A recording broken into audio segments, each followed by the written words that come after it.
Hi, everyone. Welcome to Regan Real Reviews. My name is Kathleen Regan. I'm a writer, filmmaker, and actor, and I watch a lot of movies and TVs and give you my opinion. There may be some spoiler alerts. I'm going to try not to spoil it for this one, especially, but just watch at your own risk. So today I'm going to be going over the movie Frankenstein, Guillermo del Toro's brand new Frankenstein. I saw it a couple days ago. I was very lucky to see it.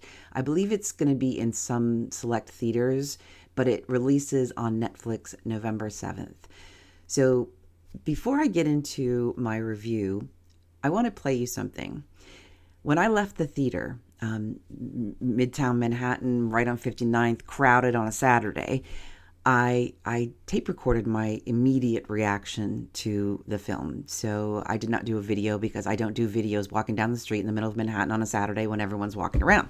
But I did voice record, so I'm going to attempt to play the voice record and put some shots of the film over it. So here you go. This is a recording. I just walked out of the theater seeing Frankenstein by Guillermo del Toro, and I have never ever seen a movie so beautiful and touching and scary and gross, and the entire audience broke out in cheers.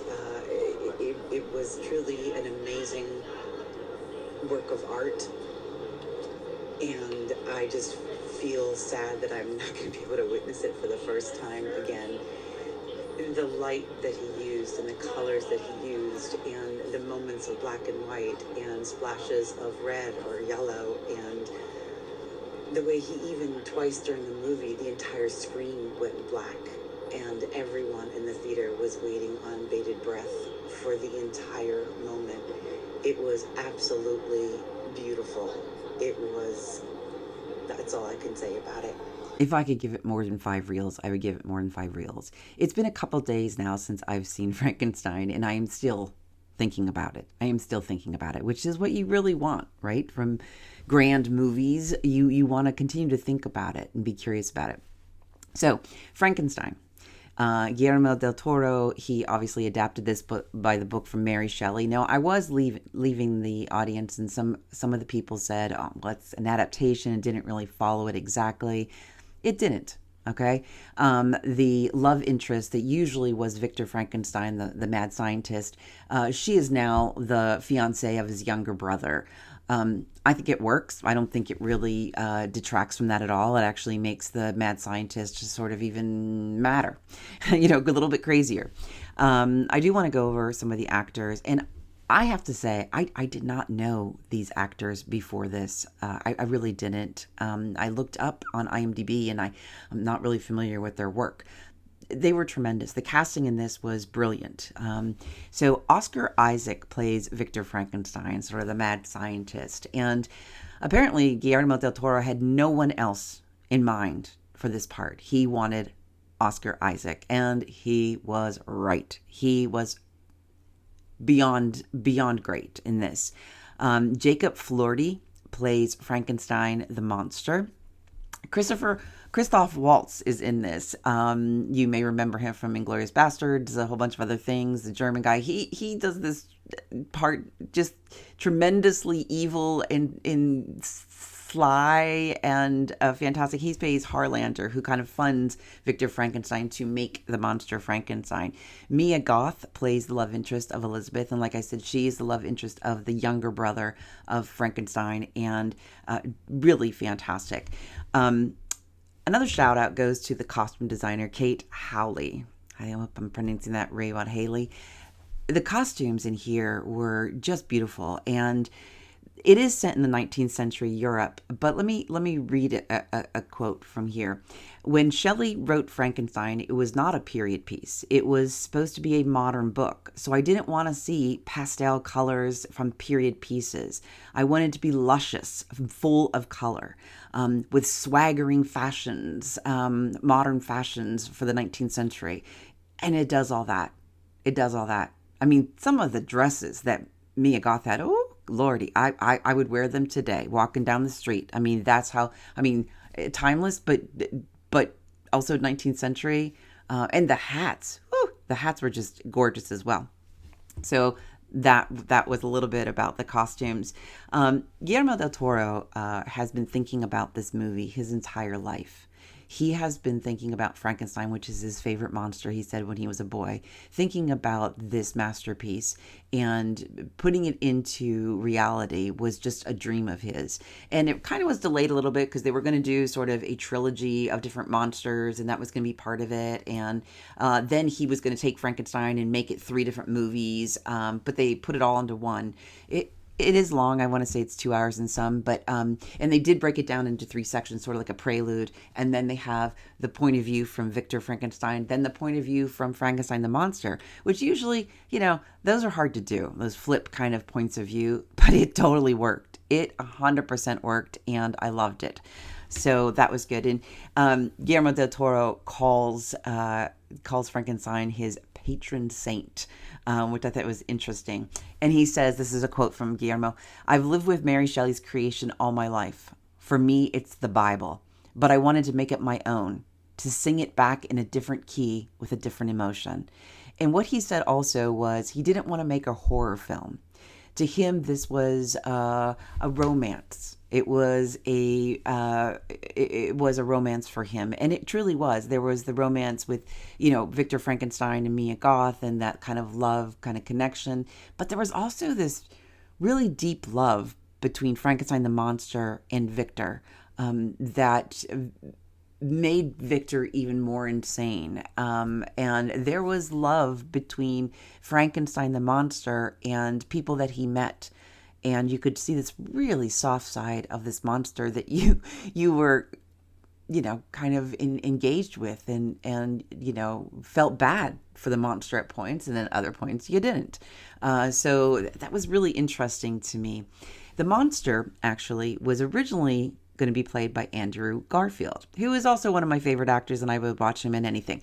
But apparently close to the production, a couple weeks out, he had a scheduling conflict and he had to drop out. Now, some of this has to do with, from my own experience, and maybe this is not what happened here.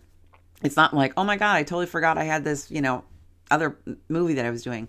A lot of times the movies will shift schedules by a lot, right? They will switch it by weeks, by months, whatever.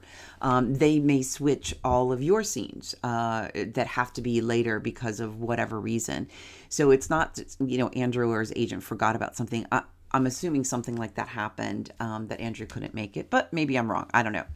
So like I said, the monster was played by Jacob. And what was interesting is all of the makeup, the creature's makeup, the monster's makeup was done and fitted for Andrew Garfield. So when you're doing prosthetics, right, you have to fit it to the person.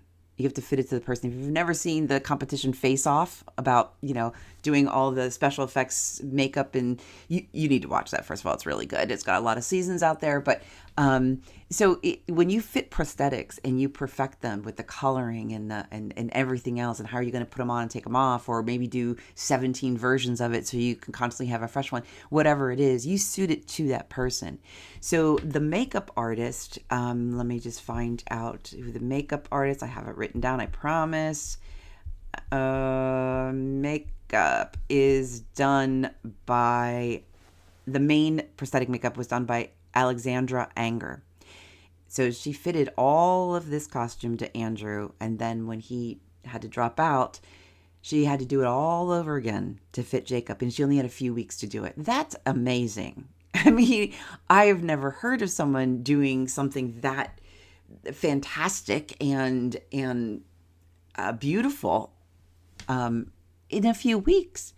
And I don't know, again, sometimes they have prosthetics that can be reapplied, or they have the same full body prosthetics or whatever they have. They have like several copies of it. So they can, have a new one every time they shoot. I don't know what happened here, but Alexandra, kudos to you. Absolutely, absolutely great. Like I said, it was divided into 3 parts with the prelude. It was a bit long. Visually, it was just absolutely stunning. This is one of the films, again, that I could shut off the sound and I would be totally happy. I'd probably be just as amazed if they shut off the sound. Not that the sound is bad and the actors are bad. It's just that visually beautiful. The illustrations of like how they came up with the monster in particular, who was just very interesting to look at. This was based off of a sort of famous illustrator. His name was Bernie Wrightson. Bernie Wrightson actually helped create and co-write sort of the whole Swamp Thing. He has done many, many horror films, horror comics. So his inspiration, unfortunately, he passed away in 2017, but the inspiration for the look of this monster came from him. So that was great too. The theme of this movie, so it really wasn't about a scary monster or a mad scientist. What it was about, and what Guillermo del Toro says, is that he wanted it to be human.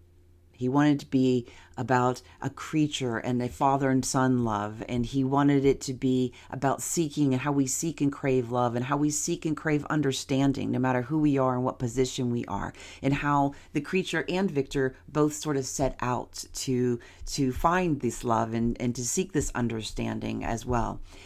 He also said that he considers one of the stories to be about failed parenthood.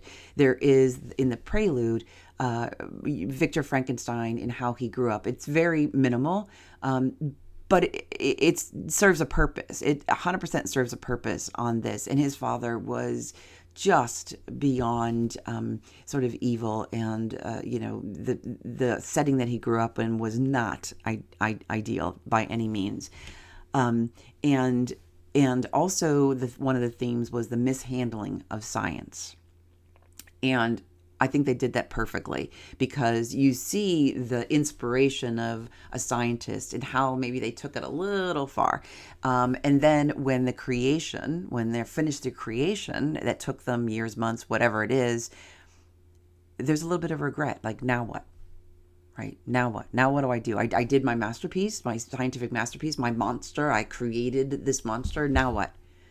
And you try to push it a little bit more and a little bit more, and it drives you insane, which they show perfectly of how Victor Frankenstein sort of drove himself insane, because he finished this masterpiece of a monster and he really felt like he could go no further, and it was driving him crazy and blah, blah, blah. So I thought that was really good.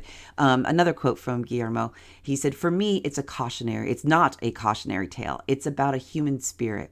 It's about forgiveness, understanding, and the importance of listening to each other. It's a European tale told from a Latin American view." This, again, I can't say enough about this movie. It definitely, if you can see it in the theater, I would see it in the theater. I don't think it'll have the impact that it should have if you just see it on your TV on Netflix. But either way, go watch this movie. I think it's a masterpiece. I think it's I'm hoping, I'm predicting, and I'm hoping that it sweeps some of the Oscar categories, because it should. It really should. So that is my review, and put comments below. And if you want to subscribe and get notifications, I believe there's a way to do that on here. I will post that as well as soon as, I think my friend Mark gave me the shout out of how to do that. So I will post that as well.